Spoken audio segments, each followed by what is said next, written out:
Oh, you think you wanna start shit? I ain't even from this world, just call me Martian. I could kick you down a hole just like a Spartan. Fuck with me and you will never be pardoned. Yeah.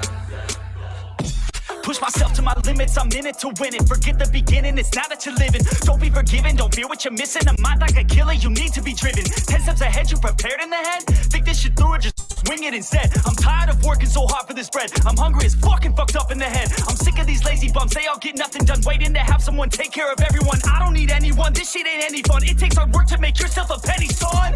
And I will not be the one with regrets. And I will not hear the doubt or the threats. And I'm not one to ever forget. So what's the fuck out or I'm coming for you next. Shit.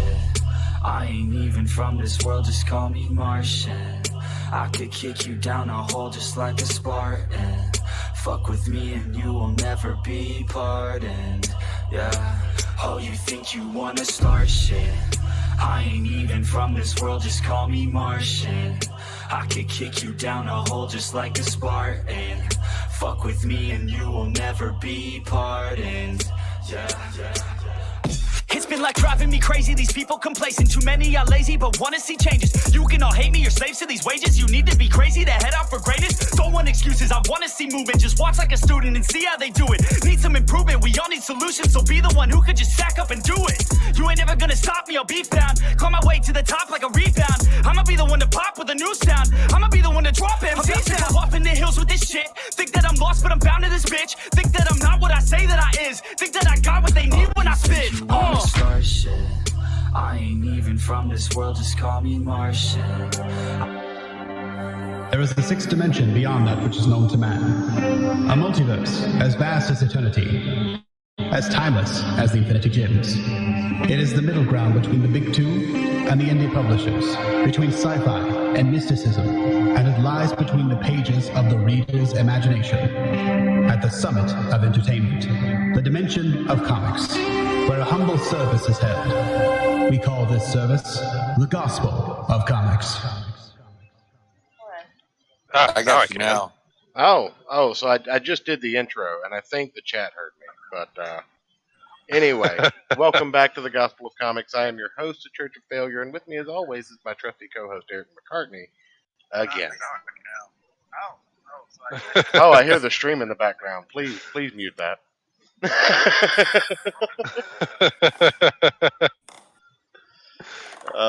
Well, since Ayrton's not going to answer me, we are joined by a very special guest in the virtual studio today. Jarod from Death's Head Press. How are you doing today, sir? I'm good. Thanks for having me on, guys. Do you have the stream playing in the background? I probably do. Hold on, let me check my computer. Okay. I can hear myself in the background. Is that better? That is the word. Yes, that's fantastic. Thank you, sir. Anyway, if you would, go ahead and introduce yourself to the chat. I have alluded to you in the past, but here you are in the flesh, so if you would, by all means. All right, man. So to speak.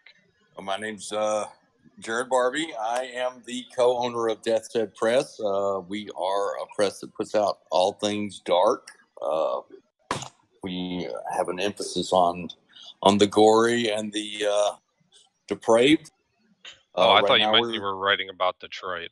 Sorry, continue. Yeah, we could. I mean, I might make a good anthology. That's right. Yeah, don't do that.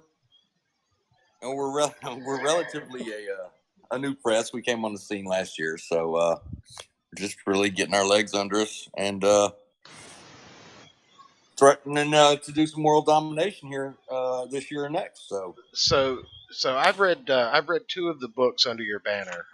You're telling me that you got both of these out in under a year, and you've also worked on other projects. Like I've poked around your website and I see all kind of titles that carry your banner. Overachiever. Yeah, we came out the gate pretty hard. We've got about 24 releases already. With another, we kind of had them all set up before we actually started the company. So there was a lot of pre-planning involved. But yeah, we've got a lot of releases, a lot of good ones, and we're up for a few awards this year. Some Splatter Punks, Congrats. And a couple of our authors are up for. There's this new Indie Press Awards. I think we hit 2 of those as well. So yeah, I mean it's been a good year. You know what I mean? You're keeping that pimp hand strong over there. Yeah, you know it. You said you read 2 of our newest venture. That's going to be a series of 10 books. Right now, we're in the works of getting a few more authors. We've seen how people are responding, so we're going to ride that wave a little bit longer. But yeah, the first 2 releases in that pretty damn strong. Now I've got to ask this, and it's going to allude to some questions we're going to have later on. The chat's going to be completely clueless, but I'm impatient, so I need to know now. Are we going to check back in on the Black Magpie? Are we going to get to see some more of him? Right now, we haven't discussed that, but the book definitely leaves it open-ended, where we could actually expand on that book a little bit. And that's really up to Wiley Young, the author. I mean, you could expand on it approximately 9,400 times. That's a little foreshadowing for when we get into the discussion of the book. But for the record, chat, I have no idea what he's talking about either. That's right. That's right. I like to keep him in the dark. I like to leave a little mystery to it. Now, no, just because we're super prepared for our show. Oh yeah, I'm like 0 prepared, but so that's cool. I mean, this ought to go well. Well, I read 2 books for this show, so I think I'm over prepared now. But anyway, you may be better prepared than me. Well, I saw your stuff around Twitter, and I got interest. Actually, I got interested when you were promoting Hunger on the Chisholm Trail, and then I realized that that was the second book of the Splatter Western series, and I think I reached out to you, and we had a little discussion about that, and now absolutely. I started with the Magpie Coffin, and I'm a comic book guy first and foremost. You don't know anything about us. Obviously, the show is the Gospel of Comics. I am a 30-year veteran reader of comic books. I have read. Yes, we're the Gospel of Comics. So we talk about we review Cosmopolitan magazine. Right. I figured. So, I have read comics from the Golden Age all the way to the modern age. I have witnessed the rise and fall of the medium, the rise of the indie circuit, the fall of the indie circuit, and the rise again of a brand new indie circuit in Comicsgate. So with that, I have a lot of love for the medium. There's a lot of things that I love about the idea of sequential art and the storytelling of, just a paneled comic book. You can tell a story of 150, 200 pages in 48 pages of sequential art very easily. Right, with a lot of good visuals to go with it. I mean, I'm totally on board with that. So it's a little out of place for the audience and anybody that's going to be viewing this on the replay, but this isn't about the National Enquirer. I've been duped, says Rob. It's fantastic. I apologize, Rob. Yes, we swindled you in for the subscription. Exactly. But reaching out and reading novels again for the first time, like reading printed books. It's been a while since I actually took the time to sit down and do that. And it took me back to the days of the old pulp westerns and the pulp dramas and stuff like that you would get for $2 for 400 pages of what's the word I'm looking for, compiled stories, and right, you would just be sucked into those things, and they were like $2-3. Well, these books, I mean, you start off and you're like, oh, okay, I'm not really that much of a Western guy, but I'll try this out. It's supposed to have a little horror and a little gore to it. And you look up and you're like, okay, it's 3 o'clock in the morning and I really need to stop reading so that I can go to work, but I don't want to. Right. And that's totally what we were going for. We wanted that pulpy feel, the ultra violence, and it all mixed together. And I think on the first 2 books we pretty much hit the nail on the head. You we're definitely going to continue. did. Yeah. You definitely did. I like what you're doing. I look forward to looking at more stuff from the Death's Head press banner and the publication to see what other stuff. But I think the series of the idea of the splatter western, just taking those two genres of horror and old school western and putting them together, you get a real feel for just that gritty setting, but you also have that just surreal, not this jump scare hyper dramatic horror, but just visceral gore and just the stuff that slasher flicks were made of. Right, but also you have a good storyline to go with it, and I Oh, think that's important. absolutely. That's You what I'm know, saying. You capture the set. That's what I was going for. You capture the gritty feel of a western, yeah, and you combine it with that visceral type horror, and it turns into something that you just never really would expect growing up watching John Wayne movies. right. And we're getting a lot of feedback like that, like people who are in the horror genre, because that's what we deal with. They're like, we weren't real sure about a Western novel, but as soon as they read it, they're like, just give us more. So, Oh, we plan absolutely. to. Now, I will say, for anyone interested in looking into these two books, a minor critique is not knowing going into these that the characters and the writing shifts were going to be so drastic from one to another. These are not sequential story, at least not yet. In the first 2 books, and I'm not leaving anything out. I don't know the writer's plans. I don't know the overarching idea for the series, and I don't expect any spoilers. Like, if you want to fill us in on what your plans are, be my guest, but I'm not gonna pry. But the first 2 books, you finish book 1, you read the Magpie Coffin. You might open up book 2 and be looking for certain characters and certain story arcs, but you're gonna be a little surprised because you're in a completely different setting with new Right. characters and a new story. So Well, this series is a series that only because we're putting out westerns on each book. These are independent books. Each novel is going to be independent of the other. There's going to be no bleed over. It's not a sequential story. right, So each edition is going to be its own separate universe, and they're going to be completely different stories. okay, Now, as far as fan feedback, if we see one that people want to expand on, like you mentioned, the Magpie Coffin, we're certainly going to look into that. But well, right now, each is going to be its own individual novel. okay. So, Well, as those are the 2 that are the main the main idea of this particular version, and we're going to get into everything else. I mean, don't get me wrong. We never stay on topic. There'll probably be somebody that pops in unexpected and derails the show if we're right. if we're so lucky. We have a complete cast of characters. Or so that like cursed. To do that.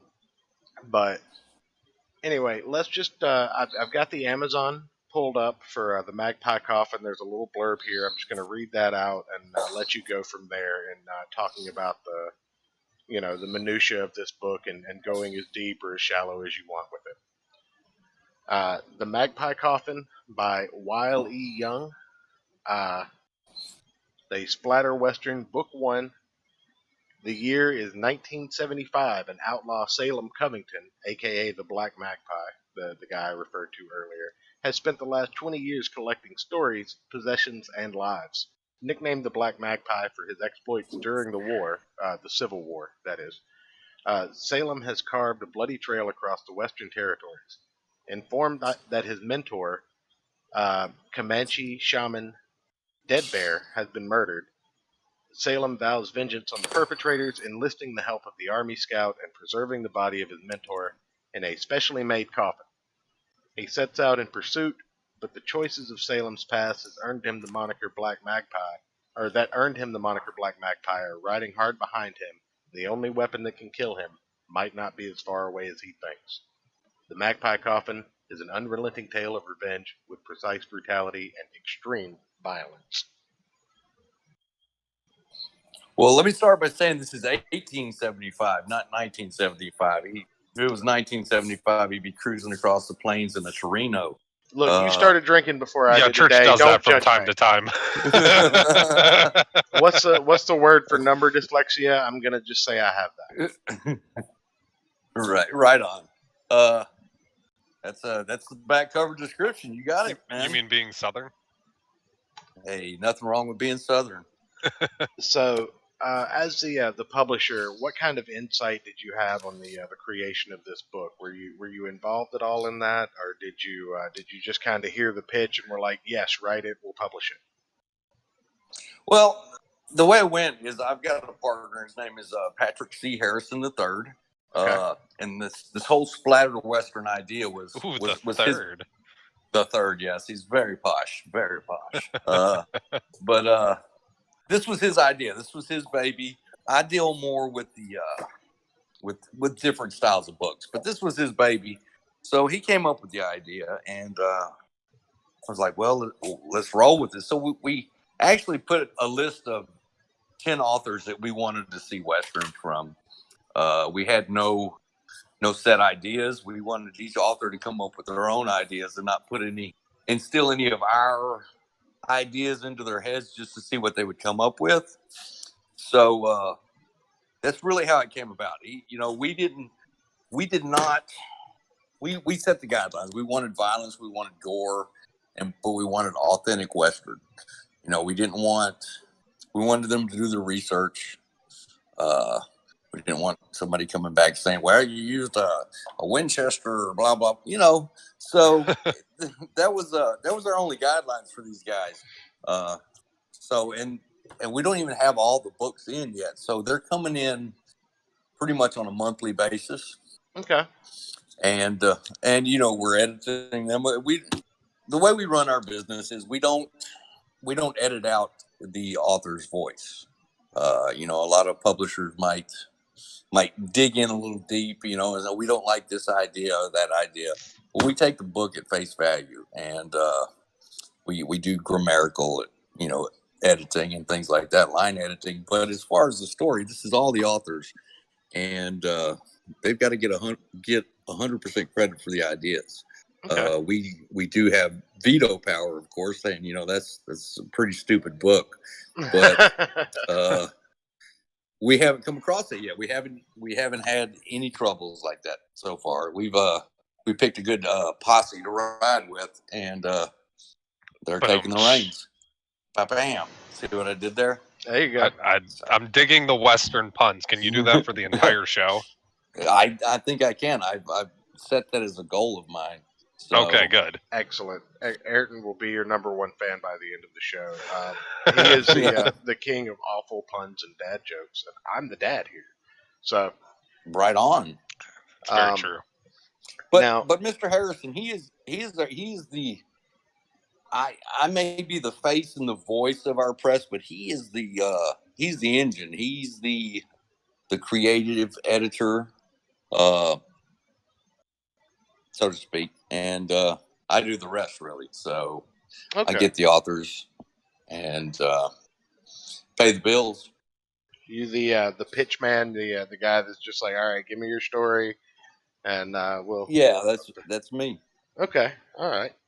I fancy myself an idea man. I have 1,000 good ideas in my opinion, but I just don't have the talent to complete most of them.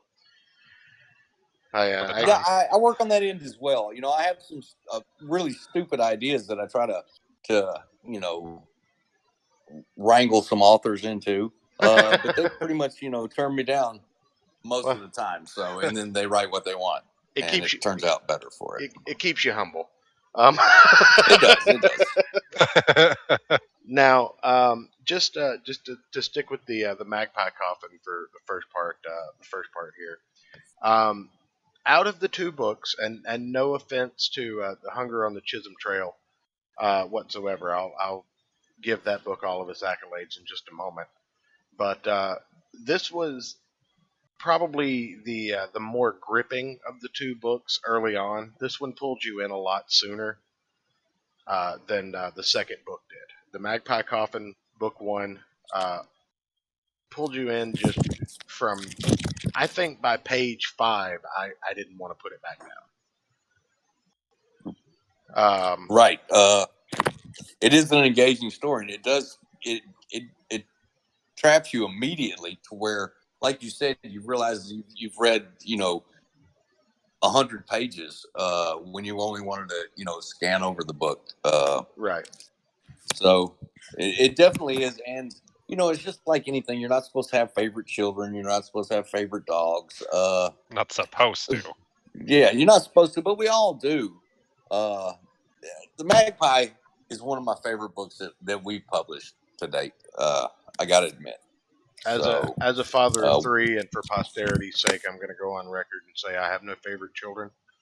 In case Of any of course my not. kids listen to this in the future, I love you all equally. Go ahead, continue. Right.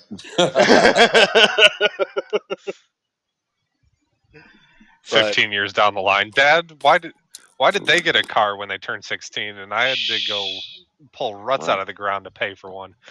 I'm on a scooter, That's right. moped. Um, I've got one fisting to get a car now. So because they stole it, sweetheart. Calm down. Show some initiative. Get your gusto up.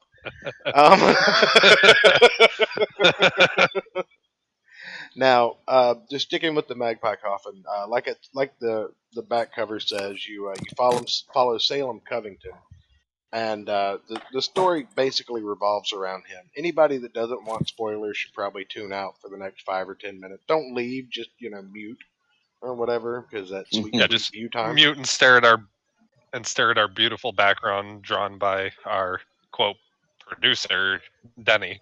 Don't be mean to Denny. My co-host and my producer have a feud. He starts it. Well, I mean, He always starts it. Anyway, no, you follow Salem Covington, and I realized that was being a bad host here. I'm going to get the image up on screen for us here of the 2 covers, so the people that aren't pulling the websites up can see. There we go. Transform. now the covers. That's one thing we're known for is our covers, and I think our cover artist is definitely hit the nail on the head with these covers as well. I'm in love with the covers. Oh, I do. I really like it. The cover for the Magpie Coffin here, you see the black melting candle in the eye of the skull. You see only who I can assume is the depiction of Salem Covington on the front there, shooting a revolver. It looks like it's a 6 to 8 shot revolver. Two of his, I can only assume, victims in the background, and the logo. Oh my God, all the credit in the world to that logo. Incorporating a coffin with the word "the," absolutely brilliant. I know. I got like a mini chub here just looking at it right now. So yeah, this is Justin T. Coons. He does some fantastic work, and he's going to do all 10 books so that we stay with the same style of cover, same artist. So, But anyway, it's very important to us. You follow Salem Covington through the story. He picks up random tag-alongs throughout the book. One stays with him for the majority of the book. It is a story of revenge, as the back cover says, where there are names that have been put down on a list, and all the bubble gum has been chewed. So they now have come time to receive their bullet. And one thing that really drew me into this book was the existence of a supernatural Western element. And it's almost again, we'll get into this when I talk about Hunger on the Chisholm Tree. It's so hard not to compare them side by side right now. But but there's a supernatural element. You've read both of them, right? The supernatural element with the Magpie Coffin is that there's a deal with the devil that's been made, and there's some satanic guns and a black mark from the devil, or a devil, and the enchantment given for the deal with the devil is basically immortality from bullets. Now, you still take a hammer to the head, you still get drowned, but anybody shoots at you, they're not going to hit you or they're not going to kill you. Right. They're gonna have to light you on fire. And that really struck me. Like it seemed like something that would make a Western fairly boring. But then you get into some of the action sequences, and there are real repercussions. Like there's a reason I said he can still be killed. So when you check this book out, expect to have your expectations subverted, and not in an M. Night Shyamalan way, but in one you actually appreciate. Slow down there, Ryan. What? What are you talking about? Down there, Ryan. I have no idea what you're referencing. Exactly. Okay. Ryan Johnson. Oh yeah, no, I don't watch movies. I don't do that. I have self-respect. But and it costs you $147 to take your family to a movie. No shit. Well, you can't with COVID, but we'll save COVID for the last stretch of the show. But COVID out. Yeah. Well, that's what I assume the 10th book on the Splatter Westerns is going to be about, the Old West with the Chinese virus that comes from mutant bats. But again, we'll get into that in the. And if it's not, I will be highly disappointed. That's right. Maybe you need an 11th book. I just throw that one at one of your writers. See what they say. See how quickly you get banned off of Amazon in China. Absolutely. We're already banned in a few countries, so it won't be anything Wait, new. really? Yeah. What countries are you banned in? Well, India didn't like us too much. I think Japan didn't like one of our books. We came out with an erotic horror book called Obligator Voluptus. Okay. Amazon didn't like it for a while there either, so they banned it for a while. We came out with it under a different name, and it's a long story. So. He means we've been banned. He didn't come out with it under a different name. It's a completely different book with that different name. Don't ban it, Amazon. Right. Jeff, don't be listening. I know Bezos is listening. That's right. He's one of our top fans. Yeah, he's one of our top fans. Yeah. You might even get to hear a call in from the president tonight. You don't know. Right? Yeah. Trump is a huge fan of what I heard. That's why. Oh yeah. Well, he's a regular guest on the show. That's why I'm calling in from a 1980s car phone. So. What's going on, Strong, in the chat? Good to see you, buddy. Oh God, good job, Rob. I think we broke good job, Rob. But yeah, basically. No, the book itself is fantastic. Check it out on Amazon. It's $5 to buy it on Kindle. It's free if you have Kindle Unlimited. It is $11.99 on paperback, and it is available in the link in the description down below. And that pretty much brings us to the. I'm not going to spoil the book for you, by the way. You can find that somewhere else. I want to talk good about it and ask questions. I think you did enough teasers where people will be interested. Right, you did a very good job. I try to keep from spoiling certain things. Like that's pretty much what the show is we spoil comic books like left and right, but they're 20, 30 years old. So most of the time. Right. So if you haven't read them by now, that's kind of on you. Like you read the title, you knew what you were watching. Right. But it's like if we review Wizard of Oz and people get mad about spoilers. I need to read more comics actually, and this is going to force me to do so. So I've got a list for you. Don't worry. Oh, all right. So the last one, East of West comic I did was Crossed. I mean, I really like Crossed. That's my style. That's my gig. You'll like East of West then. East of West is a PG version of that, I think, without all called it. Without all of the rape and torture. I mean, it's still there because the 4 horsemen of apocalypse are born into Earth, but it's not on panel. Oh, okay. I'm right now. I'm actually reading a Western comic. I think it's called Six Guns or something like that. It's The pretty Six cool. Gun Kid. So, I don't know. Oh no, the Sixth Gun. The Sixth Gun. I know what you're talking about. Ayrton and I are going to review That's that the soon. one. Yeah, that's a fantastic Yeah. set of books too. That's the first comic book that came to mind when we had our discussion. But we'll hold on that. We'll tease on that. Everybody, just All right. keep watching.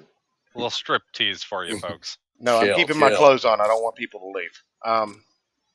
Oh, do I have to put mine back on then? No, that's what's making people stay. The Hunger on the Chisholm Trail is the Splatter Western Book 2. It is written by M. Einenbach. Innenbach, yes. Einenbach. I'm from the South. English is my second language. If we get to speak in Geechee, then I can help you out. But otherwise. Those first two authors are also Southern boys. They're from Texas. Okay, so they'd understand me mispronouncing their name. Fantastic. Absolutely, and they hold it. They don't hold it against you at all. I assure you. The first cattle drive for the season leave Texas for Abilene, Kansas, along the Chisholm Trail. But unforeseen terrors lay hidden in the natural beauty of the land. In the heart of the Indian Territory lies the sleepy town of Duncan, a friendly respite for the dusty land. But something lurks in the untamed West. A powerful creature hunts to satiate his horrifying hunger. The land will run red with blood. Only Carl Beck has a chance against this ancient evil. Jumping right into it, like I said with the Magpie Coffin, I initially thought, once I realized this wasn't a continuation of that book, but another in the same series, I could 100% seeing these be a shared universe. Well, our third book that's coming out is called Dust, and it'll be out later this month or early next month. It actually the two author friends, and there is some bleed over. Some of the same characters appear, not necessarily, intertwining the story so much. Right. Just a few Easter eggs to give each other a chub. So the reveal in Split where you see David at a coffee bar right before Glass comes out. I got you. Like this thing that says, "Hey, we're sharing a universe." Wink, wink, nod, nod. But you don't know what we're gonna do with it yet. And let's hope that there's no Glass there. I actually like that series of movies from Shyamalan. It's just he has such a bad name because of literally everything else he's done since the Sixth Sense. Sixth Sense was a good movie. I got mad. I'll have to say though, The Happening, when you're like not quite drunk, but a little bit tipsy at like 2 a.m. with a bunch of buddies, is hilarious. I don't think is that the one where the grass is even out to kill you? Yeah, the trees. And shit. Yeah, I don't disagree with you, but I don't think that's what he was going for, which is why people make fun of him. We're talking about Shyamalan here, Pete. No, that's probably not what he's going for, but no. But what? No.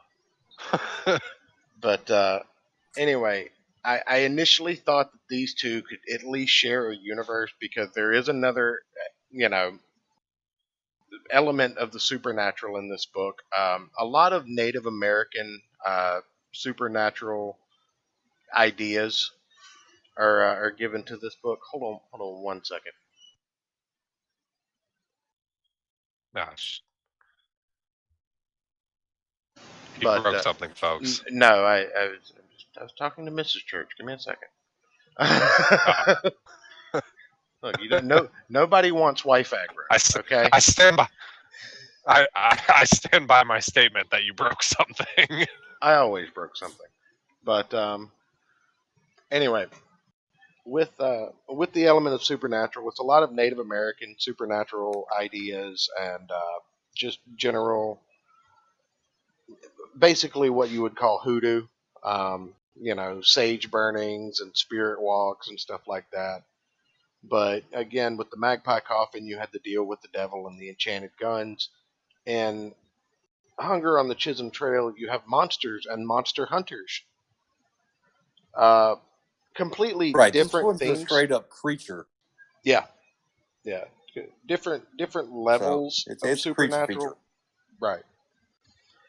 Um, and those are fantastic. The only problem I think that I had between these two books was once I got into the second book, it probably took me about a chapter and a half to really get hooked in. Now, I'm not saying that it's not interesting, but the setup drags on just a little bit longer because you're getting the entire surroundings of your basically your permanent setting in this book. You do go outside of the town, but the description of the town of Duncan is very involved and detailed, and you were introduced to it and its cast of characters early on. And that's just a personal thing for me. Right. I like a slow build up, and it does come in little bits, but you get a lot of it at the very beginning, just to kind of get the story Right. going at a decent pace. But once it gets there, like I Yeah, I said, think. oh, go ahead. Oh no, I was going to say I think Mike set up where the actual town is a character in itself in the book. So Right. I think he wanted you to get to know the town, so you get to know that character. Yeah.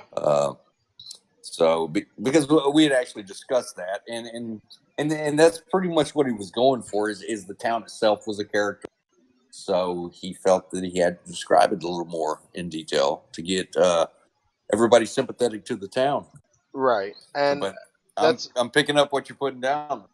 and that's a major difference again because in the Magpie Coffin, there's not much of a permanent setting. You're traveling nonstop throughout the book. Every setting is just briefly described to move the story along, whereas you are invested in the town of Duncan by the time you get about a quarter of the way through this book. Like you're interested, you have a layout of it in your head, Right. you visualize the buildings, and it's something really special when you get something that's a page turner. Now these aren't scholarly, long-winded, highfalutin type books. These are definitely pulpy page turners, and I see and what you did there. well, I'm not. I busted out my $5 words. Those are all the ones I know. Right. But Right. these aren't these aren't like what I'm getting at. You don't have to be a Mensa member to get through these books. These are appropriate for ages of early teens to 55 years old if you like this kind of fiction. Right. And that's actually a It's compliment. definitely geared. Stay the fuck away. It's definitely geared to a specific audience. We aren't going for the lovers of classics. Right. We want people to be able to get down and dirty with this book and talk about it. At break time at work, be like, "Did you see what fucking happened in that book? That was awesome." Right. So I don't want to see it on PBS or anything like that. On Masterpiece Theater, some shit like that. Well, I was actually talking to somebody. But if it ever happens, I'll laugh my ass off. I was actually talking to somebody outside of this chat that I was telling about these books. And the way I described them, and you can correct me if I'm wrong and chastise me, and I'll apologize, but I described them that if you had like a high school level version of Goosebumps. Oh, I'm definitely going to chastise you for that because, no, I'm not. Oh, damn I it. think, Just once I want to guess to chastise him. but yeah, I mean, I see where you're coming from. Believe me, the intent was for an older audience than high school. Right. Well, I'm talking about like reading level, like where. My internet was ripped out real quick. All right. So yeah, we definitely don't want you to have a PhD to read these books. We want everybody to enjoy them. Now, if you do want to read the books, you can still enjoy them. Absolutely. That's not a question. They're for everybody. That's basically our thing. We want something that everybody can enjoy. That's what I was trying to convey in not so many words, but they're a thriller, they're a page turner. You're introduced to Carl Beck in Hunger on the Chisholm Trail, and that is probably, across these two books, the most interesting character because there's a lot of mystery to his backstory. Like, he just quips off certain things, like, oh, I was here doing this and this, and I was here doing this and this, and you really only get a backstory of one or two of his previous adventures. So both of these stories leave their universes open to a plethora of information on these characters should any of these characters succeed, and they both should. There's just a well of lore packed into these books, and I, as a comic book fan, I really appreciate that there's kind of care taken to the world building aspect of it. Like, at the end of the book, you've still got so many questions that you want answered. Right. I mean, and that may have been on purpose. I'm not going to roll that out. And you were speaking of playing the mystery card on us, and you'd mentioned about going into each other's universe. There may or may not be plans in the works for a not exactly an anthology, but a novel written by all of these authors, bringing their universes together. It's been tried in the horror genre before. A book called 65 Stirrup Iron Road, and we may actually give it a try again. So you just one author feeds off the next chapter by chapter. Right. So we were talking about giving that a try. So sounds intense. Yeah, it takes, it's like herding cats, So because everybody has their own idea, and if you're in some chapters, you would have to write about somebody else's character.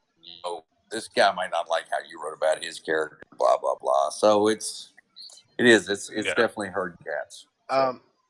I think Ayrton can back me up on this. That's something you really, you don't get to see a lot of in the comic book medium. Like, I didn't even really think about that aspect of herding it. Cats? No, sharing characters between creators. Oh. Because, you're reading The Sixth Gun. Did you ever read any like mainstream Marvel and DC books, Batman, X-Men, anything like that? Are you talking to me? Yes, sir. I've never been into the superhero comics. So no, I'd have to. I mean, I've of course I picked one up and read through it, but I've never followed one. That's something you obviously have in that genre. With those two companies specifically, Batman and Superman are close to 90 years old. Right. Their characters themselves have been written by hundreds, if not thousands, of creative teams. Reimagined in different ways, pulled out of the toy box, stretched to all kind of shapes and sizes, and you don't really see that as much in novels. And I didn't even really take that into consideration, is that you're dealing with an original property that you have to be willing to let someone else tinker with and be able to have that conversation. Right. There's got to be a lot of communication between everybody involved so that you don't step on somebody's property and do something with it that they don't like. And Ryan Johnson. What? God, how do you get two Ryan Johnson references in the same show? He must be recently go pissed off 3. about the guy.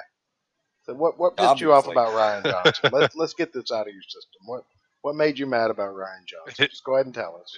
His pubic hair beard that I'm pretty sure he washes with soy sauce. Ugh, that's so gross.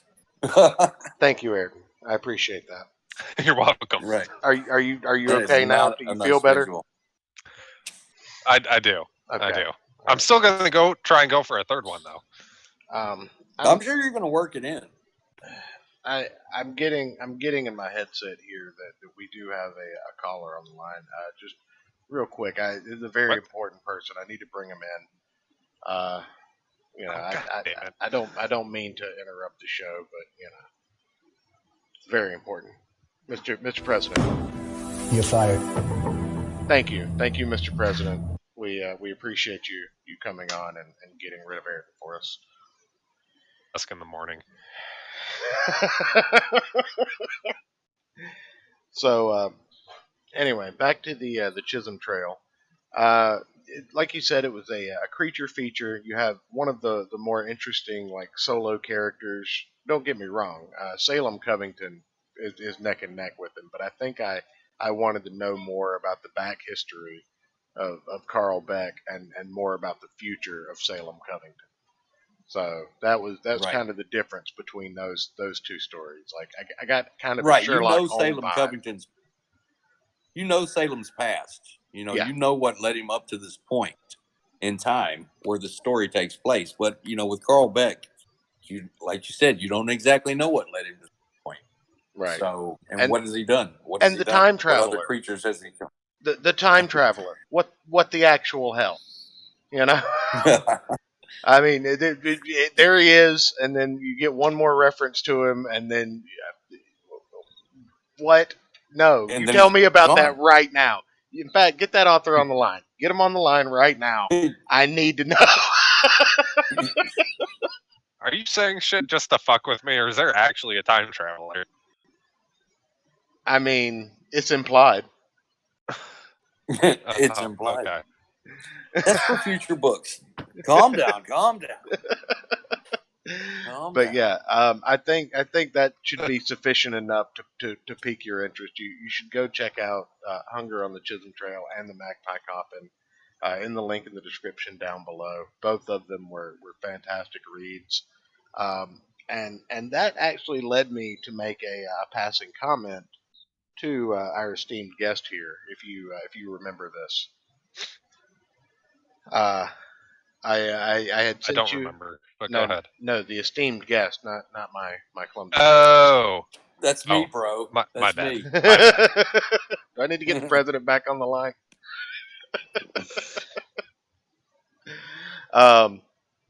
But I made a passing comment that I didn't know, would take me down the road it has so far. But I just said in passing. Thank you, Greta. Oh, Greta, I love it. Yeah, Greta. Greta occasionally gets in. We try and get her back out, but Right. we're not good for the environment. So, but I told you in an email. Yeah, just start lighting a tire on fire and she runs away. These stories would translate very well into the graphic novel comic book medium. And after 55 minutes of the show, we have finally arrived at what ties the show into comic books. Dun, dun, We have dun. finally we've reached it. We are so open to the idea of putting these into a graphic novel form. So I don't know if I spoke that right. I don't know the difference between graphic novel and comics. So correct me if I'm wrong. Well, typically, a graphic novel is produced only as a bound, completed story. You don't need anything before it or anything after it to read it. A comic is sequential and ongoing. It can be printed in bound hardback formats. However, you typically have a volume 1, a volume 2, a volume 3 of a particular title if you do that. Right, got you. So that's the quick and easy of it. But people use the terms interchangeably because I'm the only Spurg that knows that. Right. Well, now I do. So Stan Lee didn't even know that. So. No. But we don't know that. Ayrton's just sounding off. Don't sue us, Ghost of Stan Lee, or strike our channel. But no, I've talked to a few people who are highly interested and would be able to get you more information than I am. I have never personally been involved in the creation of a comic or a graphic novel. However, having done this show, I've made a few connections with some people that do. Over 100 episodes worth. So I've reached out to a few people who I thought would be, really good for the project, would have a lot more information to glean on that, and Right. I will do my level best to get everybody in contact with everyone else. Now that you're on Discord, that'll Our be much door is easier. open. But It's open. I I that have actually tried to produce a graphic novel before. okay. Tell me With about this. I don't know how into metal you are. I'm into metal. I I'm love it. I'm So I'm in I my wanted to 30s. take. My dad grew up on Kiss. That means I grew up on Kiss. So Well, right on. Well, I was actually just listening to some medieval folk metal before the show. oh So my god, yeah. is continue. that sort of like symphonic death metal? No, but In a similar vein. right. So So now you've I'm lost a me. huge fan of King Diamond. King Diamond is Okay. he to me he meshes horror and metal together. So and all of his albums are concept albums. Each album tells a story, start to Right. finish. The songs are in an order that you have to listen to them to tell the full story. So I was trying to put those into graphic novels, each album, and Okay. I think I got into. I think I got 3 test panels done, and the cost overrun just killed me. So I had to cancel that project. It's it's a lot more expensive to produce a comic book than it is a regular novel. I was really shocked because I mean, just the amount of artwork that goes into each panel, Oh yeah. it's mind blowing. And you just don't want Joe Schmo coming in and drawing your stuff, So Right. you get artists that you've seen their work and you like, and then you get the cost and you're like, oh my god, that's really expensive. And we were a startup at the time, so it was being funded completely out of my pocket. So I was like, well, let's just put this back burner until My pockets aren't quite that deep. They don't right. reach down to my calf. until we start at least breaking even. So so anyway, it's not a dead project. It's just really put on a shelf. Right. A pen in it. So Well, I've watched the rise of indie comics in our current era. I'm not sure how familiar you are with Twitter comics or people that follow comics on Twitter, but there is a movement going on, a hashtag movement. You may have seen it around Comicsgate. is this about the distribution thing going down all of a sudden? Oh no! Oh no! This predates all the way back to 2017. Oh, okay. Because I know that there's this big kerfuffle going on right now about a single point distribution and all this. And oh, we can start there. We can start there. Comics are distributed for. This is one of my favorite things to raise hell about. Thank you. I love these opportunities. At least Diamond once or a week. something. Yes, sir. Yes. Diamond distribution. That's the trigger word. Back in the day, there were several points of distribution. You had comic books on newsstands, in supermarkets, in drugstores, in every form and faucet of distribution you could imagine, everywhere you could imagine.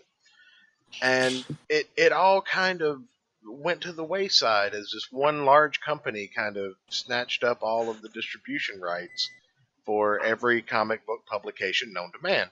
And it is called Diamond Distribution.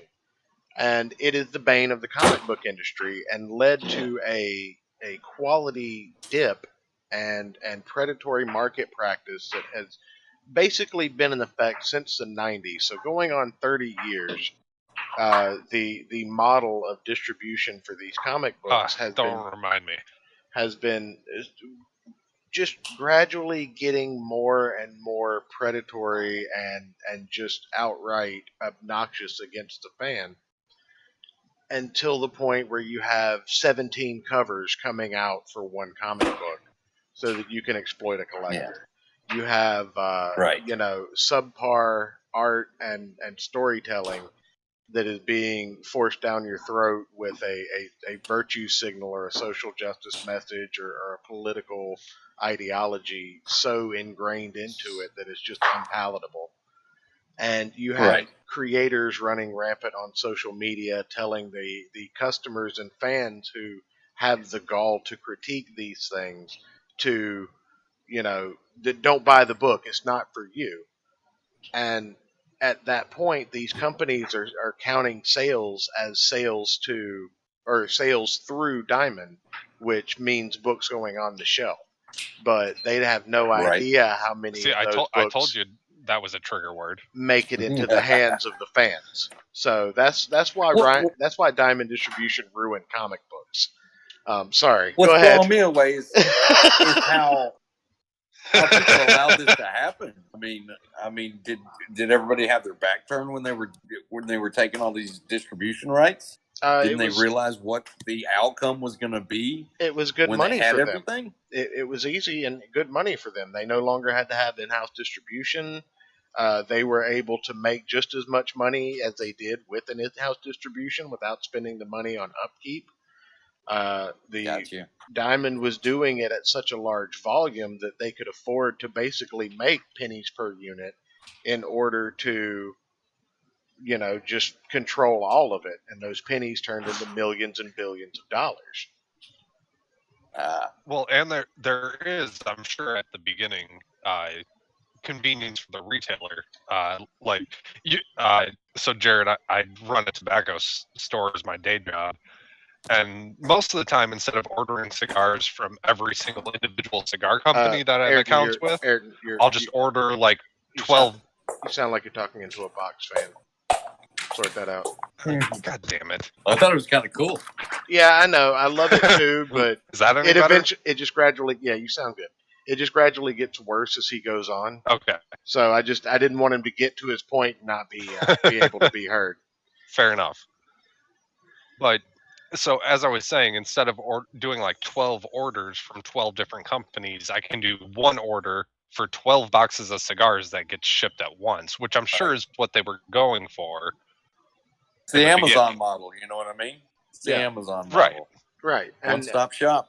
And look at what Amazon is doing to small business in the middle of all this COVID stuff. Well, they're killing us on distribution on paperbacks. Oh yeah, they really are. You're waiting a month and a half sometimes just because to have them. Jeez. Because they have to wait ship. for enough units to or a time frame to ship. Like I'm sure they're the cutoff. Like if you get a couple thousand orders or whatever, they'll do an immediate print. A couple of thousand. That makes me fucking laugh. A couple of thousand. We're talking about like 20. 20. I'm happy. So when you're talking indie press, you're not really talking a couple of thousand. I'm saying that's got to be like their cutoff where they'll do an immediate print, not have a time frame. Well, shit, I'd be waiting 5 years for my books then if we're waiting for a couple of thousand. Well, hopefully not much longer. There's that light's at the end of the tunnel, brother. Don't put your head down. Oh, right on. Yeah, I mean we're coming into our own now, and realistically, people have been reading a lot during this COVID lockdown. So I can say that's a silver lining. You were the one that was going around partying with a bunch of Asian hookers and doing cocaine off their asses while you licked doorknobs. Well, yeah. I mean, that was me too, Ayrton. That was anybody that was in the know. I mean, damn, that's like Saturday night here. What are you talking about? Fair enough. No judgment. I call that Tuesday. What are you talking about? Right, Tuesday. Damn, you're hardcore. Well, it's my slow day at work on Wednesday, so I can just kind of power through. I gotta save home on Tuesday. I gotta turn it up on the weekend. I can't have such a mild night on the weekend. I gotta get it out on Tuesday. Right. But no, with comics, man, it was so predatory, and the cost just kept going up over time. Like comics this time 10 years ago were like $2-3 a piece. 10 years before that they were 75 cents, 50 cents. Like, it's been astronomical increase over the last 30 years. And well, I'll tell you the last comic I really got into was Ralph Snark. So heavily. So they were very cheap back then. what was it? What was the name of it? Ralph Snart.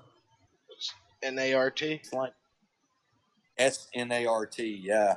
Oh, This is wow. a really obnoxious, bug-eyed dude. Yeah, I've never seen this before. Who put this out? Right. Oh, Holy Mark- shit! Hell, I You read something Church has never seen before? They're fucking hilarious.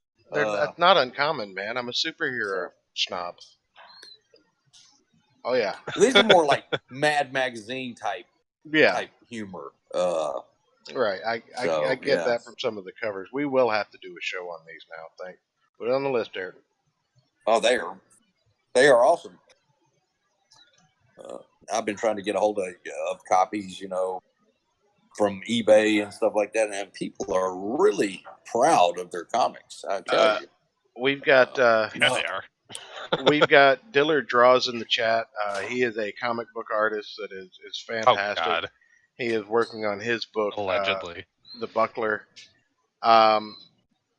He's done a piece of artwork for the show, so I'm required to say that he's awesome. No, we love Dillard.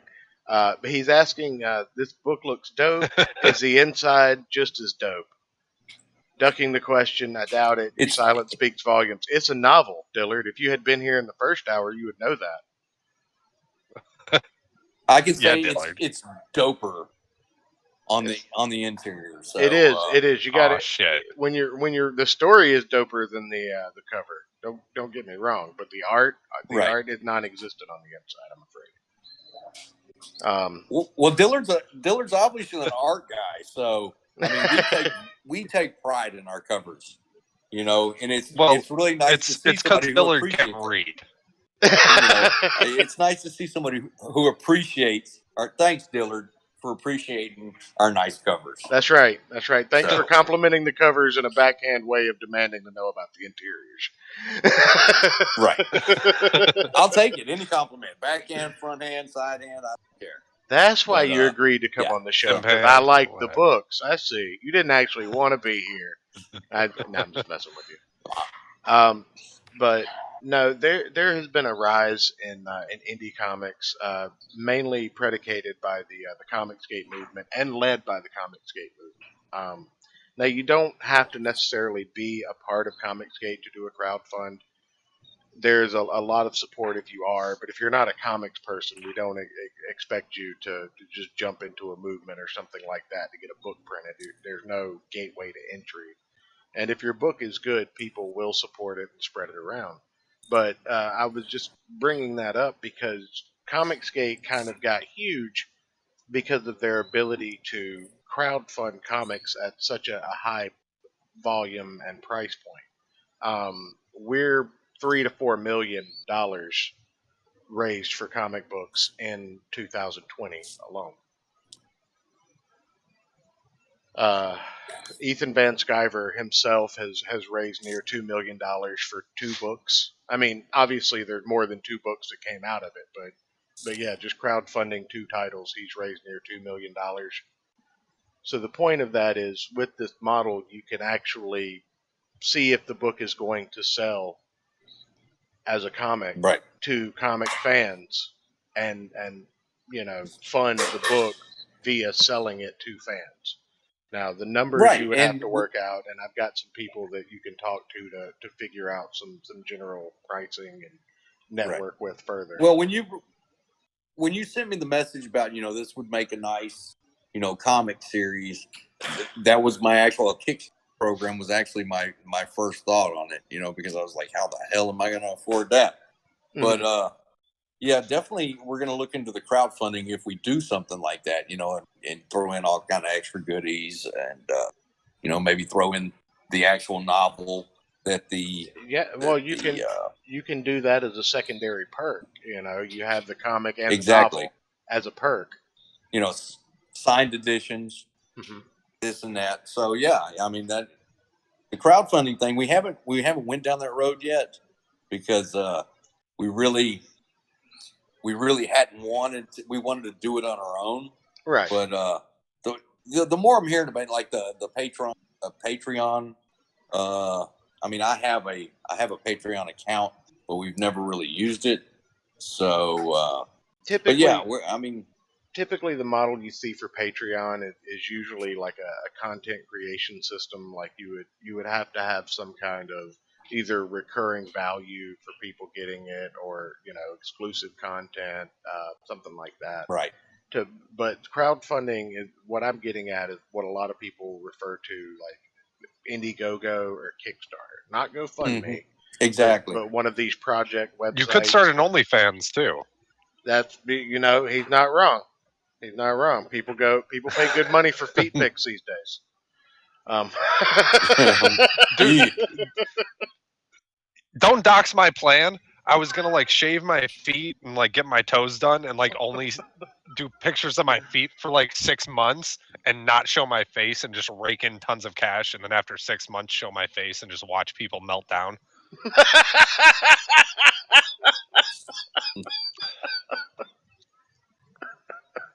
I'm sorry. That's terrible. I love it so much.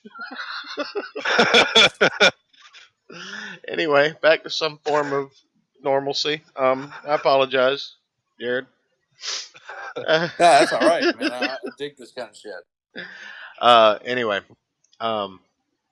no, with Kickstarter and Indiegogo, you would set up. I mean, you're familiar with how projects on those platforms work, and just a little bit of lore. Most of the indie comics community isn't really a fan of the Kickstarter model, at least on the Comicsgate side of thing, because Kickstarter pretty much pushed away a lot of our guys early on because of their political leanings and stuff like that. Not Right. because of the content of their works or anything like that, but because of pressure over politics. And one of the mediums in Comicsgate is that there are no politics in our books. That's one of the big things. Like, Right. Not divisive politics. Well, I've learned. Like I've learned that in order to be successful in any kind of artistic venture, you have to keep your politics to yourself these days, or you are going to piss somebody off, and it's going to affect your bottom line. That's what Comicsgate is all about: being good to the customer, and not getting into the mess with them. Like, have your opinion, and don't let people just walk all over you. But don't tell people not to buy your book. Don't tell people that maybe your product's not for them. Take your criticism with a grain of salt. If you can make the book better with it, do so. If not, ignore it. That kind of stuff. Right. But that's the model. People use the Indiegogo. You can take a look at there. They have an entire comic section now because of how many projects go on. Ethan Van Sciver is obviously the high end. I'm not trying to get your hopes up that you're going to set a book up and make $1 million, but several books have finished over 100,000. A lot of them have finished over 50,000, stuff like that. And you need probably, depending on how well you get to know the artist and how cheap you can talk them down, you probably need close to $10,000 to do a full graphic novel. But that's not hard to do, with a good product. Right. You know what I'm saying? Yeah. I mean, yeah, being in the indie publishing game, I have definitely learned to manage expectations. Right. That was the big thing when I first started out, because we came out with our first book, which was an anthology called And Hell Followed, based on the Book of Revelation. Mm-hmm. I had already planned on where I was going to put the swimming pool that this book bought me, and what kind of car I was going to buy. And then when we sold 100 copies in the first 3 months, I was like, well, there's always those little pulls from Walmart, and Toyota Camry. Oh, exactly. Not even a Camry. Are you kidding? Real quick, Dillard draws. How do I buy it? It looks dope. You apparently just made a sale or two. I did. I saw that. Dillard, he definitely just bought it. Hail Dillard. And should get it on Thursday. So, I'm telling you. But if you buy one, and then it's gonna show up. It's gonna show up Thursday. It's gonna be like, was I drunk over the weekend? No. He's gonna get it. He's gonna read it. He's gonna love it. He's gonna buy the other one.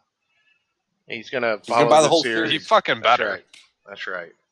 Well, see, on these spines of these books, we've also numbered them for the collector. So anybody wanting to buy the whole series, when you put them on your bookshelf, they'll look really nice with these sequential numbers going down the line.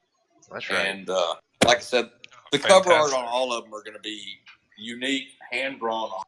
So it's not going to be some digitally pieced together pile of shit that somebody did on Photoshop. These are original pieces of art. That's right. He turned down my my offer to do the covers and got somebody with actual talent. So that's why you're not getting the Photoshop shit. I am not knocking digital covers because we have some digital covers that are fantastic by a guy named Don Noble. It's just, sometimes you just prefer hand-drawn art. You want something completely unique. So, yeah. If you want a cover that looks like a cave painting, hit me up. Right? Stick figures. Well, I can That's actually, in honor of Dillard picking the book up, let me pull up some of Dillard's work here. I've got a few images that he did. So we're always in need of cover art, so let's see some of this. Well, this is a piece that he did for the church. Let's see, fit the screen. There we go. This is something that he did as a piece for my character.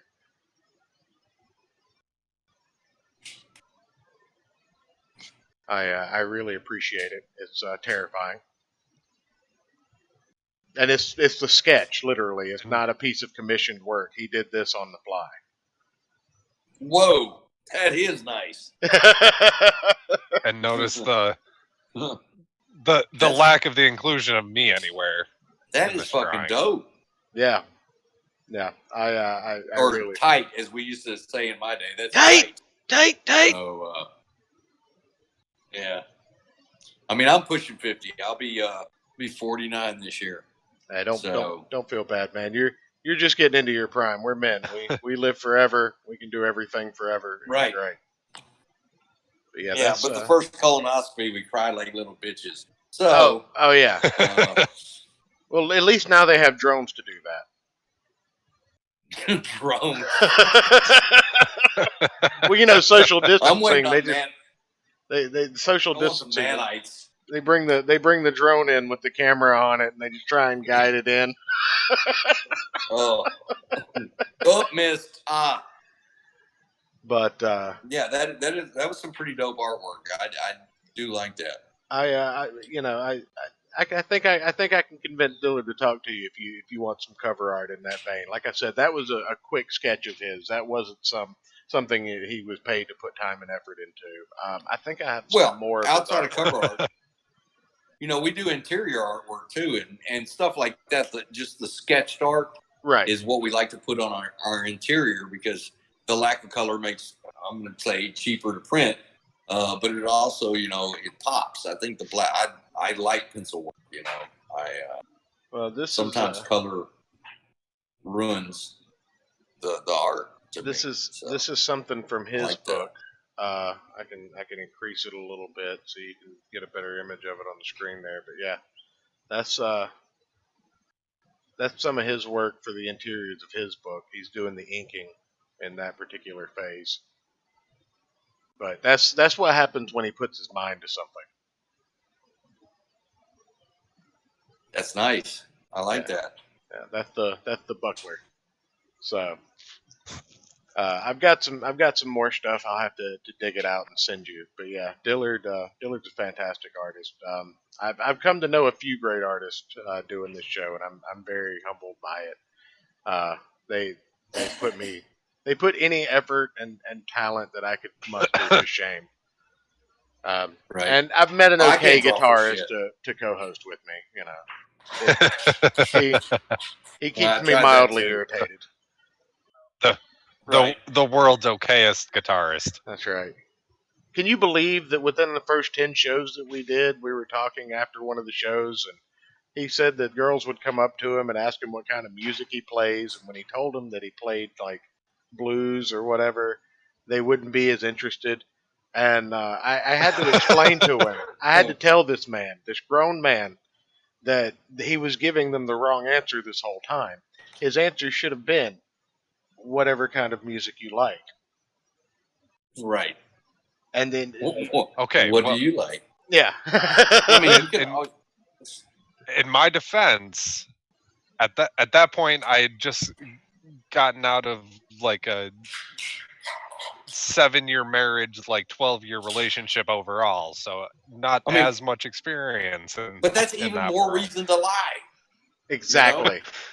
Well, I didn't think about it. You gotta be quick on your feet. Nobody's gonna give their panties to Yngwie Malmsteen. Okay, let's face it. Well, I mean, hold on. I don't know. Let's not forget Engelbert Humperdinck. Hold on. Well, I like Engelbert Humperdinck.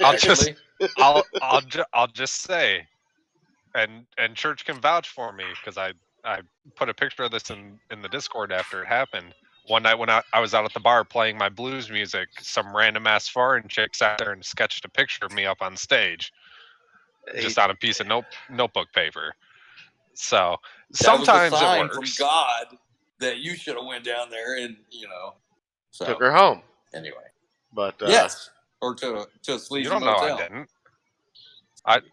I don't lick and tell. Well, yes, you do. Just not there.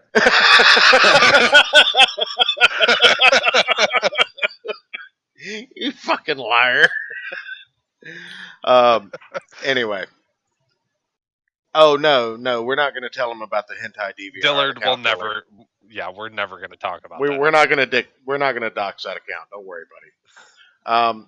But no, you could easily take either one of these stories and get with somebody to storyboard it out, because they're well written enough that as long as the writer was on board to keep the pacing correct and to fill in some of the backstory, because the comic book allows for the flashbacks in the Magpie Coffin to be told in such beautiful detail that they would actually take up a section of storytelling. Like this 200-page book could end up being, a 2-3 volume story over time.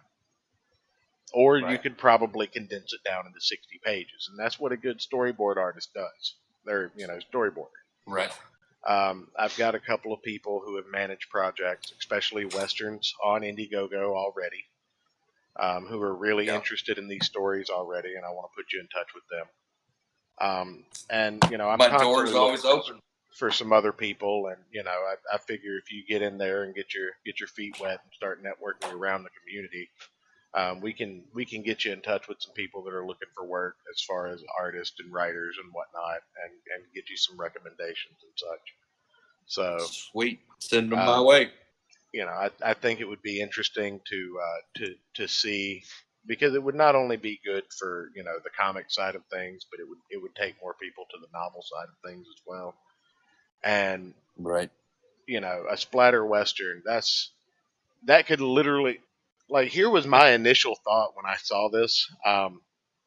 Just in these two books, you could take little segments of the story that have action in them and make an anthology comic called Splatter Westerns and have just little nuggets of each story in them. Yeah, I actually had that same idea.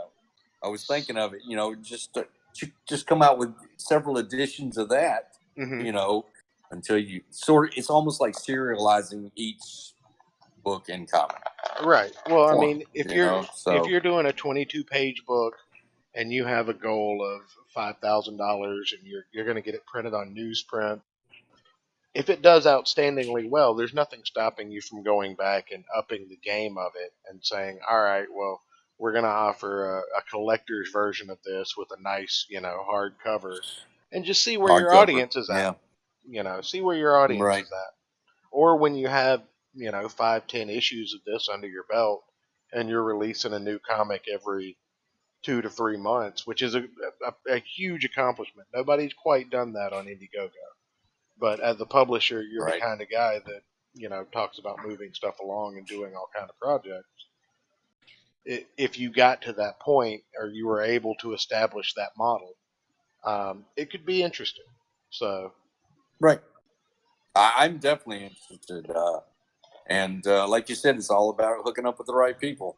Right.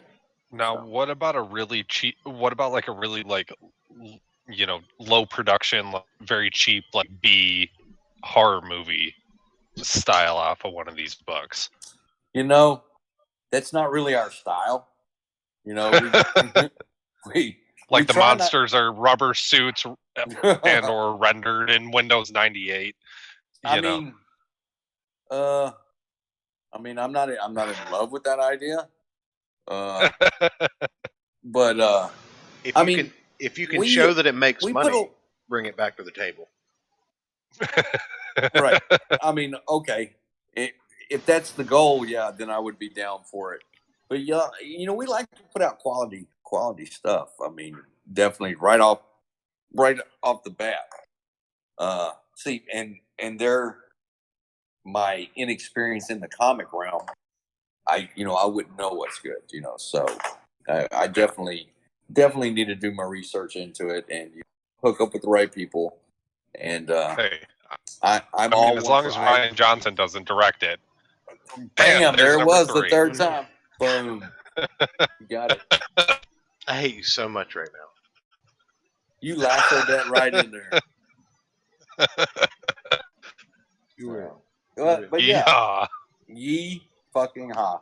I'm totally down for the idea of putting and what's more important, the authors are really excited about. Just kick me out of the call, motherfucker. Huh? What? I'm talking to church. Did you just kick me out of the call? No. I would have laughed about it had I done that. I would have played the "you're fired" thing first. I don't know if I believe you. I promise I didn't. Is an ass. But I would definitely take credit for it. I've done it in the past, and I will do it again in the future, but I did not do it just now. Okay. No. See, one day I'm just... Sorry, Jerry, continue. Jared. Hell, yeah. I'm... Well, you called me Chad. Somebody called me Chad earlier. That was probably him, too. I'll answer to pretty much him. Even if it wasn't. I'll go with that. Fuck it. We might have called you a Chad. That's what new kids call people. Like a hanging Chad? I think that I think that might be offensive in some countries, but a Chad versus a virgin type thing. Oh. Yeah. But anyway, the authors are really stoked. The authors are stoked about the possibility of putting these into comic form. So, of course, they're greedy bastards. So, of course, they're interested. But yeah, it'd be a good deal all the way around. No, I'm very interested in that, and I would love to get them on individually to talk about it as well at some point if they're interested in that. Man, I bore them out all over the place. If you want them on, I can get them. I can get them for you easily. Man, Pimp Hand strong. Oh no, I didn't call you Chad. They're the Chad Middleton in the chat. That's probably what I was talking about. Oh, okay. I answer the chat as I go. Good save. Good save. Okay, yeah, that's what it was. I just couldn't remember calling you Chad. I was like, I'm bad with numbers, but names I'm okay with. Right. But yeah, if you ever want any of these authors on, you just let me know, and we will hook that up. And they can actually talk about the book a lot better than I can. Oh well, then I definitely want both of them individually, and then I want them together, just like in porno. Seriously, and then they can give you the backstory on their stories. Oh, yeah. I want the whole backstory. Right. I'm sorry. The whole thing. Emphasis on back story. Start from the beginning. Anyway. And go slowly. No, slower. Slower. Slower. Okay, there it is. No, I would love to see this turned into a comic book project. I've already talked to some people. I've got feelers out on some other people. I'm going to be getting you in touch with some people. And Sweet. I think it could be really cool and a really interesting venture. And to be completely honest, it would be awesome to have bragging rights and say, "Hey, I made that happen." Like, if You not made for it happen. if not for me, this would have never happened until later, probably. Or probably more along the lines of never. But no, yeah, I mean, you planted the seed. Well, it helps that I have a love for a lot of old Western comic books. I read Two Gun Kid back in the day. I'm a big fan of any kind of Western adaptation. I grew up watching, Clint Eastwood and John Wayne movies with my grandfather. Right. It's just pulp westerns at the newsstand, and then I drug out of crates at my grandparents' house. Just stuff like that. Definitely. And I mean, I'm a huge Western movie fan. yeah, Like 310 to Yuma, Appaloosa. I mean, I absolutely love those. but And Godless. I don't know if you've ever seen that seven show series, but Godless is pretty good. It's pretty good, kind of horror Western. So now here's an interesting question that I had not thought of until this very moment, but it fits, so I'm going to ask. Everybody calls The Mandalorian a space western. Have you seen The Mandalorian? God, I love The Mandalorian. Would you classify it as a space western? Whew, I would put it in the same class as a Western. It has a very Western vibe because you've got the bounty hunter who meets the one bounty that he wants to protect, and that happens a lot in Westerns. Yeah. Would I call it an actual space Western? No. I would call it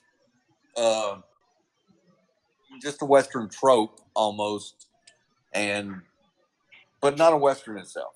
I think it's totally separate now, because a Western implies horses, it implies cowboy hats and spurs and fucking cattle, So, I'm gonna have to say no on that.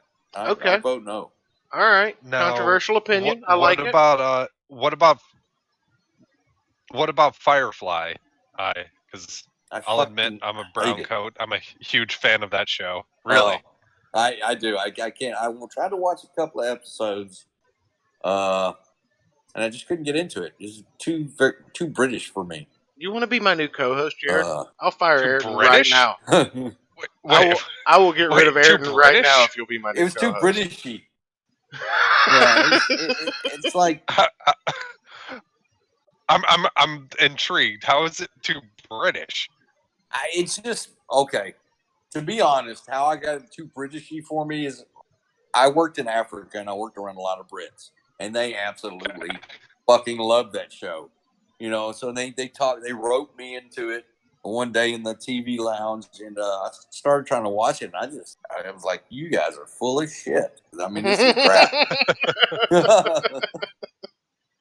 That's like everybody in Watchmen. British in the fact that Brits like it. Yeah. Okay. Yes. Okay. But I'm trying to not sound as xenophobic as I feel about Brits. Oh no, go ahead. That's okay. No, we don't like the British either. Just as long as you. I love you, England. Much love. No, I'm kidding. We but love, yeah, we I'm love more Israel into and the Jews. like sci-fi. When I want to watch sci-fi, like Altered Carbon, I like my shows a little more horror filled, and not just the. I mean, to be honest, I don't even know what the purpose of fucking Firefly is. So, I feel Altered that Carbon. It was an incomplete show, though. They did cut it off early. Yeah. So you never really figured that out. Now, The Expanse. Now, there is a good fucking sci-fi. Now, The Expanse is really good. So, I mean, really, I just like how anti-government it is. well, yeah. I mean, If you really boil it down. I'm a libertarian, so I'm all about anti-government. Ayrton is also a libertarian. I'm a small L libertarian. I lean a little more conservative than just all anti-government. Yeah, I'm like borderline anarchist. I mean, if you're a libertarian, you're always gonna with today's climate, you're always gonna lean right because the fucking left has got so many of these nation-destroying ideas. You could say it. We're an open platform here. We'll let leftists say what they want. You get it out, buddy. We're not. Right. We're not. Well, there's only 6 people watching. I don't think you're going to get any trouble. Now, about 30 or 40, you'll probably see it before it starts to peter out, of course, unless you become the next Stephen King, and then I'm going to be like, I don't care what you see. I had the first interview on YouTube. Ignore all the other dates they were at, right. And then I'm going to ride your coattails for clout. I'm not going to lie. No, hey, man. Hopefully, I have some coattails to ride one of these days. I mean, indie publishing is tough. It is. It is. One of our favorite patrons in comics is a guy named Peter Samedi. He is a publisher for an indie comics label. He does a lot of the same stuff you do in the sense that he brings creators together and puts their titles out under his brand Alterna. But he is one of the few people that I would say, without ever having to proclaim it, has fallen in line with the ideals of Comicsgate from the very beginning.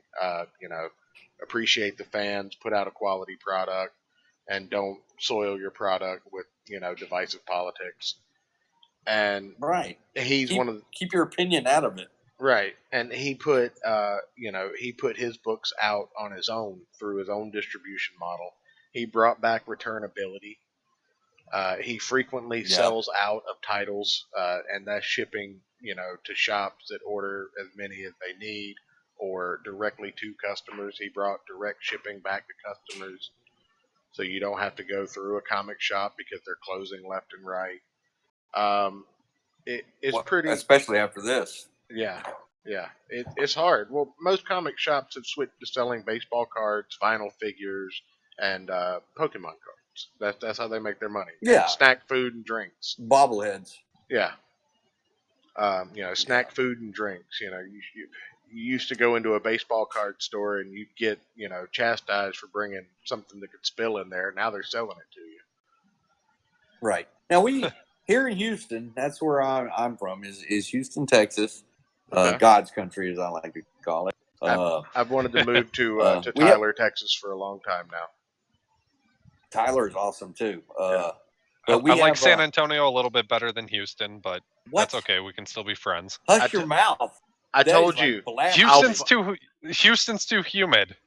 I will stab you. Hey, you're from Michigan, Aaron. You cannot talk to this man like that. His man card outranks yours. I'm originally from Atlanta. Okay. The only thing you could have said worse was Dallas was better than Houston. I mean, that would have been the ultimate, oh my God. I haven't been to Dallas, so I can't make that judgment. Don't bother. I mean, it's like, ugh. But we have a few good comic stores still left here in Houston. I don't know after this government-imposed shutdown that we've been having, I don't know how they're going to survive. But before that, we had some really strong comic shops. I used to go in and browse. I never bought anything because I'm a cheap fucker, okay? I'll admit it. I understand. So, but yeah, we had some really good ones. We had some really nice bookstores, but I think when the dust settles, we're going to find a lot of them shut down, not coming back. Yeah. And that's kind of what I was going to get into in the last portion of the show here. It looks like we're slotted for about another 20 minutes or so. We can go a little longer if we get into it, but I don't want to keep you too long. if you have to go at any point, just let me know. I'm not going to hold you hostage. I don't think I physically can through the internet. I haven't figured that out yet. No, I'm digging this, man. But obviously everyone's been affected by COVID-19. How are they handling it down in Texas? I am from the great state of Arkansas. I live in a tiny little town called Toadsuck. Toadsuck. Yeah, man. What? Yes. Yeah, Toadsuck, Arkansas. Google that shit. Yeah, there's a music festival Toadash? held here. It's literally called the way Toadsuck. we're handling it here in Texas. I think Texans have reached the end of their God, I can't even think of the words right now. We're ready to go back to work and to open everything back up, and we're not going to take any more shit. Yeah. From the CDC or anything like that. I mean, we'll wear a damn mask when we're in public if we have to, but we want to get back to it. We want to live. Well, and that's it. It sounds kind of it sounds like a liberal thing to say, and I apologize for that, but I agree with you fully. What I'm pissed off about is that there were people that were laid off from jobs that other people had to go to. And I think that if you're going to give people that aren't working $600 and you're going to let the pay of people who are still working be cut because of business constraints, then I think you're totally lost the fucking plot. I'm not saying the people that got money that weren't working shouldn't have gotten it, but what I am saying is that people that were working should not have been penalized and should have at least been assisted in the same way, because everything got harder. For everybody, and you can't make it more appealing to be on unemployment than it is. No. You can't pay a guy more for staying home than he can make at his job. What we should have had is tax cuts. That way, the people who are suffering are the ones benefiting mostly. Right. Because I'm earning a wage, so I get a tax break. Right. Not everybody with the Social Security number is getting all this money. When they don't contribute. If you don't contribute, I don't think you have any claim. You just need to be made whole, is what I'm saying. Let's not make everybody better off. It make them whole. It should have been more like the people who were laid off and pink slipped were eligible for that money, but not every person on unemployment kind of thing. And I know people need it, you know, and it's hard to draw a middle ground between and not make yourself sound like an asshole and say, don't give this out. But the United States, we can't just print money, because the effect of this is going to be an inflation that we've never seen. Where the dollar's not going to be worth anything. Your $600 isn't going to mean a fucking thing when they're printing $3 trillion more dollars. Well, and beyond that, I mean, we're headed for a depression. Gas costs $7 a gallon. We're headed for a depression, a really bad one. Strap in. Absolutely, this coming. And it's self-imposed. That's the sad part. It's self-imposed. What surprised the shit out of me about the whole thing, though, was that so many people, like, there were such a small amount of people fighting back against the stay-at-home order.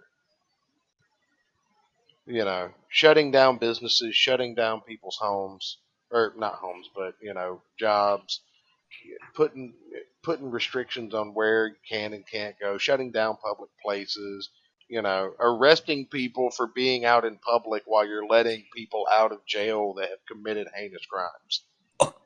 Right. We let murderers out in Houston, and then they are having the nerve to arrest people for not wearing a mask and fine them $1,000. Up here in Michigan, so there's a huge Muslim population, and there was a guy they were trying to get released from prison because of this shit, who was caught by the FBI with illegal firearms in a storage unit, ISIS propaganda on his computer, and a bunch of other shit. And a court had to stop the state from releasing this fucker. Right. The same thing happened in Texas. We were, we call them county judges, was about to release, like 4,000 violent offenders back out into the streets. And the Texas Supreme Court said, whoa, absolutely not, because all they had to do was claim that they were scared of COVID. Yeah. And they were going to let them out. This bullshit. Was that Austin? That was it. It was here in Houston where they were going to do the release, but the word came down from Austin. The lieutenant governor stepped in. The governor stepped in and said, you can go fuck yourself. We're not going to do that. So, Austin is a very, very blue city. So anything coming out of Austin is not gonna go well. It's very liberal city. All our major cities are very, very blue. So that's because all the people moving from the coast to get less taxes. Right, absolutely. I mean, I'm in the burbs of Houston. Let me chime in here real quick and then address something in the chat. Failure Terminator, the guy I named my persona after, he asked in the chat, has COVID made it into any comics? Actually, and this kind of ties into the conversation, and I want to go back to Houston, but actually, when this whole situation started, it started laying off a bunch of comic book creators. Writers and artists were tweeting the hashtag pencils down. So really, there haven't been a lot of comics come out because distribution's been shut down. Alterna's still putting out books, and that there are still some releases, I think, on a limited amount. But comics haven't really been the same since this thing started. So. And prepare for a glut of plague type comics, because that's what's coming for the horror community. Is we're going to see a glut of people trying to capitalize on it. Writing apocalyptic stories of a plague and blah blah blah. So we're going to see a lot of that It's going to be the same story over and over. Absolutely. And so we've already decided amongst me and my partner that we're not going to do any of that. We're not going to publish not one bit of it. So we've lived it. Why would you want to read about it again? Right. Right. So sort of like making it through the zombie apocalypse and then wanting to read about zombies all the time. You're fed up with zombies. Can I just say that I'm pissed off we didn't get zombies? Like, we should have gotten zombies. Well, the year's not over yet. We're not even halfway through it. I mean, we've got murder hornets now, so zombies aren't even that far-fetched anymore. Yeah, the murder hornets don't make it to Arkansas because of the mosquitoes. The mosquitoes just have meth in their blood. So. Yeah. Oh man, murder hornets on meth. That sounds like a great idea. No, the mosquitoes on meth kill the murder hornets. Oh, okay. Well, my lovely wife just gave me a note. Yeah. It says, your wife really wants to get laid tonight, so. Well, it was good to have you, brother.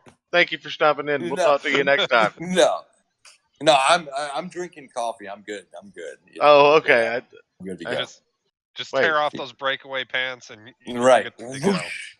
Right. So, all right. I mean, it's Saturday after all. God. All right. Yeah. I mean, this whole Corona shit. It was a bad thing, but we blew it way out of proportion. We shut things down when it shouldn't have been shut down, and we didn't let things start up. So, we brought it on ourselves. And then you got Pelosi with her new $3 trillion plan, and to give everybody more money. Mm-hmm. So, did they vote for that? They were supposed to vote for that Friday. How'd that go? The House pushed it through, but it's never going to make it to the Senate. We all know that. Oh yeah. But yeah, I mean, they totally voted it in, and it's all about distributing power. They're creating a power base. Look what we can do for you.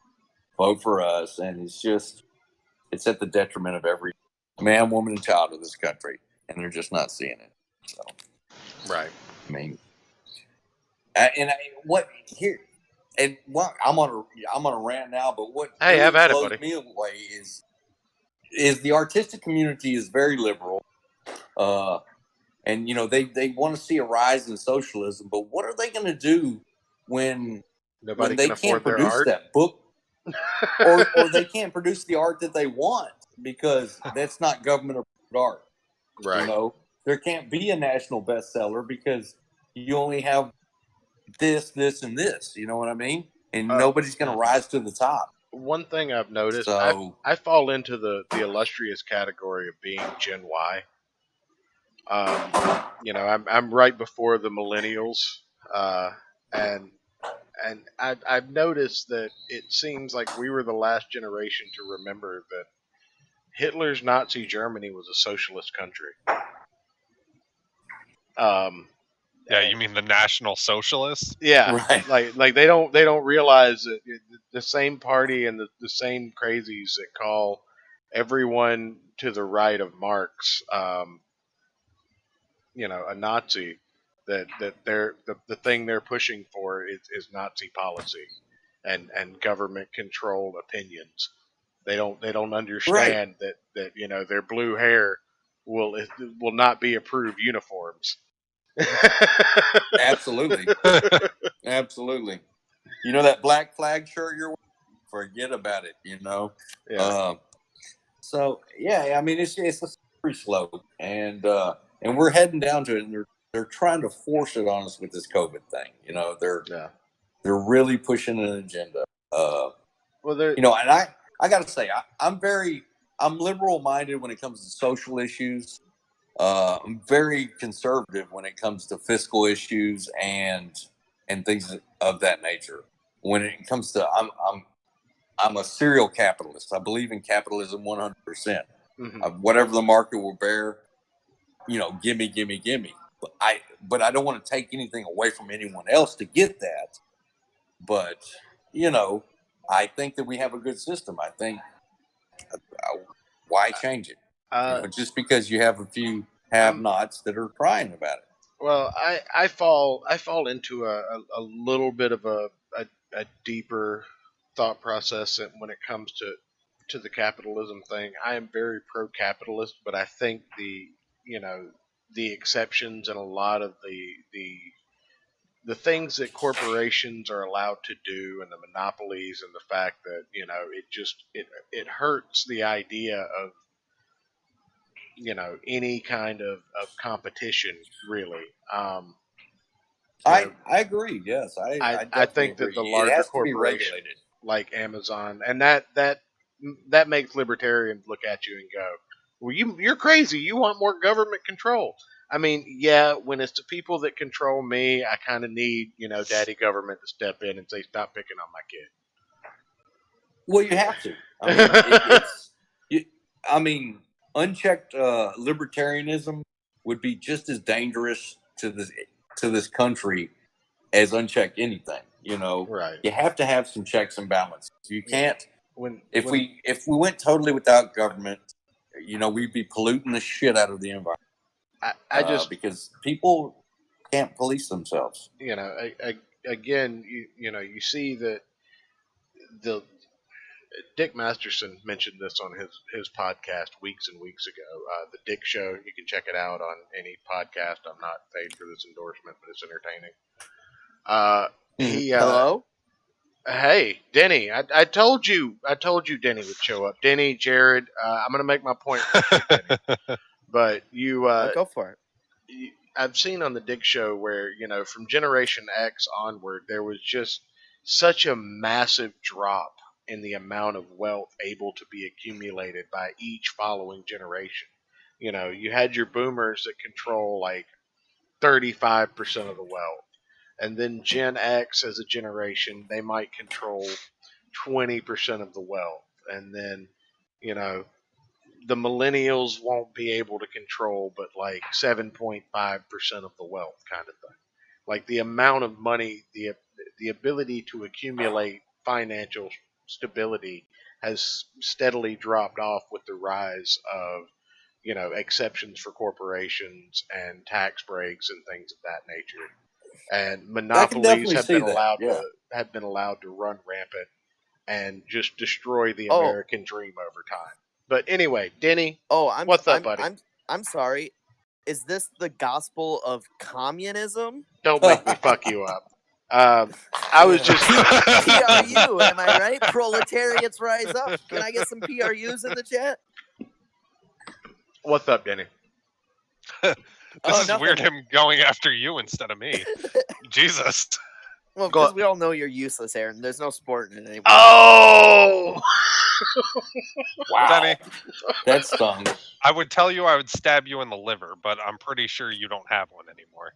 Well, it'd be a threat if you could accomplish anything, Ayrton. Oh my god. Wow. Denny's just an asshole. What's up, buddy? I Oh, mean, I can nothing, accomplish coming down your mother's asshole, so. Oh, There's good one. that. Got me. Burn. Sick burn. My mom's butt. Are But anyway. you I got done, nothing to say, children? really, I just can't. Well, the one time I choose to pop in at the end of the show so as to not derail things, and all I get is shit for it. I don't know what to do anymore. mean, Anytime You I come in and give everybody never else Derail shit. longer. Yeah, you come in and we were expecting you sooner to derail the show. Like that's what I'm pissed off about. I promised derailment, and you're showing up here late. I tagged you. Well, you know stop. what happens when I tag you. I was on a very important phone call with a lady, okay? So I couldn't come into What your was his nerd name? show. Chad, Okay. You were talking to Chad Middleton? King. No, Chad King. But no, we were talking about Jarod Splatter Western books and the possibility of, converting them into to comic series and things of that nature. And then we got to talking about COVID and our libertarian views and my hatred for corporations Okay. because of the distribution of wealth has been, gradually declining as corporations grew larger and larger and established a 1% that, outweighed everyone in the working class. Like, I can still be a conservative and hate rich people, Denny. Well, no, I get it. The I got 3 proletariat's kids to gotta feed, rise up motherfucker. and seize the means of production, right? Jared Barbie in the chat says Jared will eat his neighbors.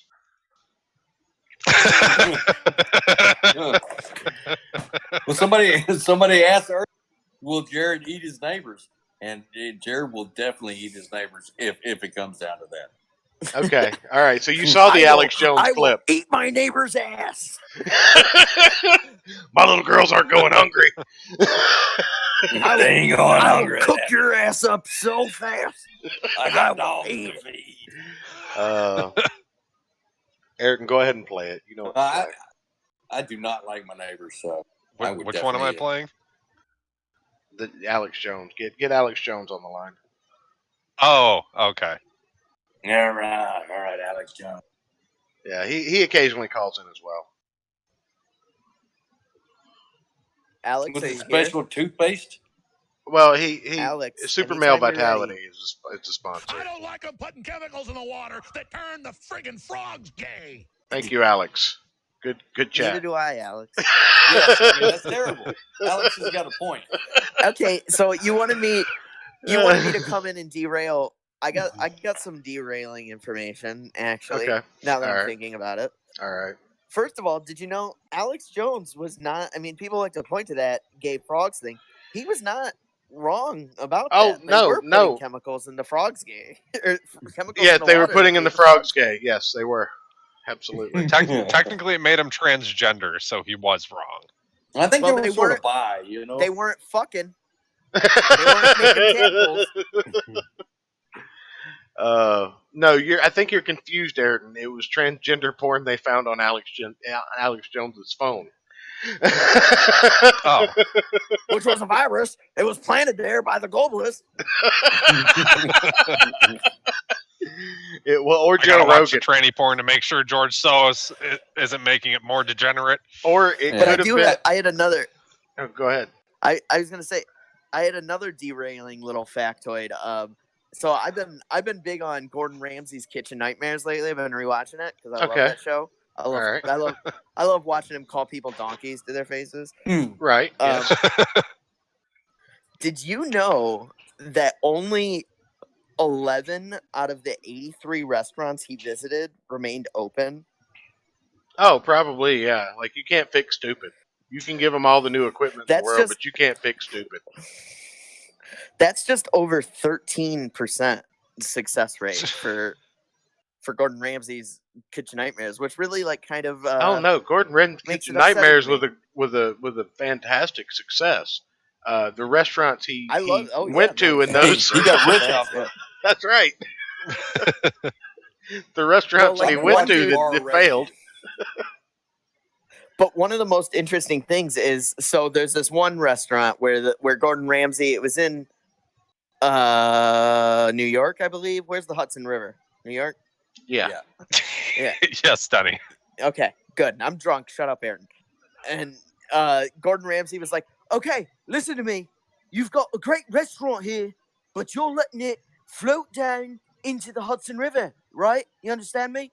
And like the dude was like real upset. Like the dude was really depressed and everything. And like by the end of the episode, of course, everything was good because that's the way those episodes always go out. That dude killed himself a couple years later by, guess what? Throwing himself into the Hudson River. And like if you look it up, there's a bunch of like articles blaming Gordon Ramsay. Gordon Ramsay made an allusion to the Hudson River. And that's why this guy threw himself in the Hudson River. Oh Jesus Christ! So just some Kitchen Nightmares facts for you. Failure terminated in the chat says I live close to one of the kitchens that closed in Miami. It was in a small strip mall. Yeah. I And think I know Dillard which says one he's Denny talking about. ruined this show. I'm out. Yeah.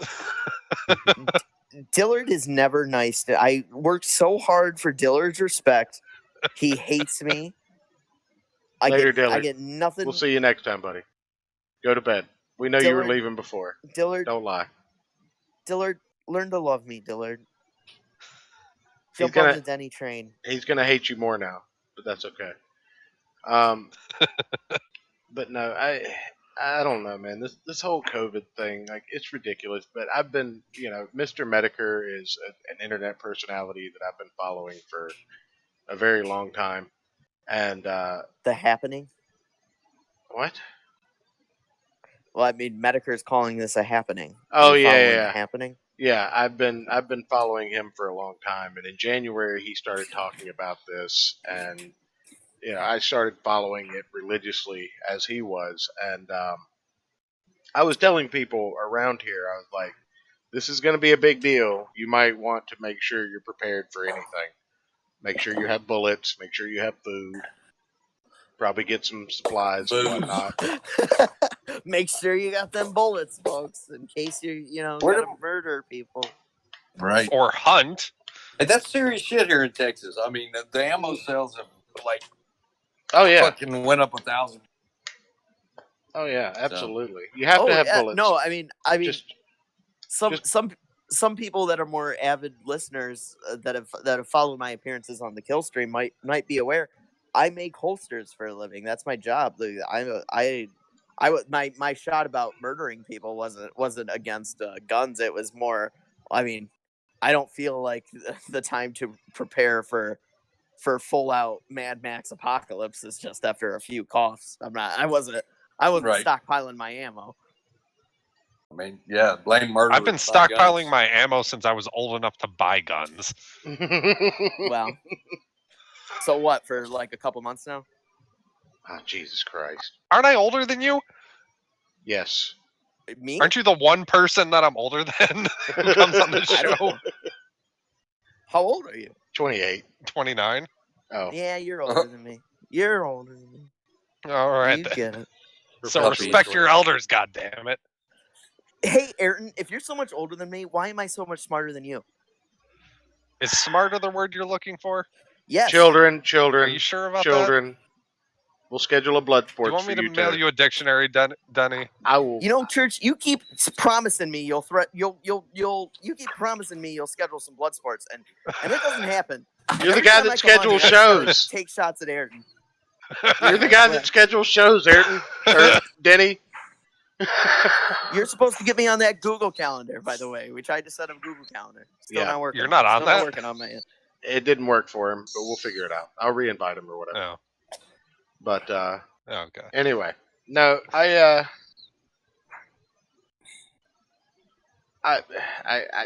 Did I derail things that bad? I'm sorry. you did. Yes. You did. It's also past the 2-hour mark, so I figured I would go around the panel and give everybody a last word. We'll start with the guest, obviously, unless you want to talk about anything else further, sir. Oh no, I got. Not nothing you, more the to interrupt guest. with. The guest. Shut up. Well, I guess I had that to interrupt with then. I'm just like, check out our Splatter Western, buy our books, support some indie press, and keep reading. You know what I mean? And Yeah, no, absolutely. we will Keep on 100% keeping on. keep you updated on any happenings with Splatter Westerns becoming a comic book. You can check those 2 books that we talked about here tonight out on Amazon in the description down below. You can also check out Jarod on Twitter at Death's Head Press. It's in the description down below, and you can check out his website www.deathsheadpress.com, also down in the description. I Now- will definitely be giving you a follow. Yeah. What? Oh, What? go ahead. What? Yeah, Go ahead, go. Jarod.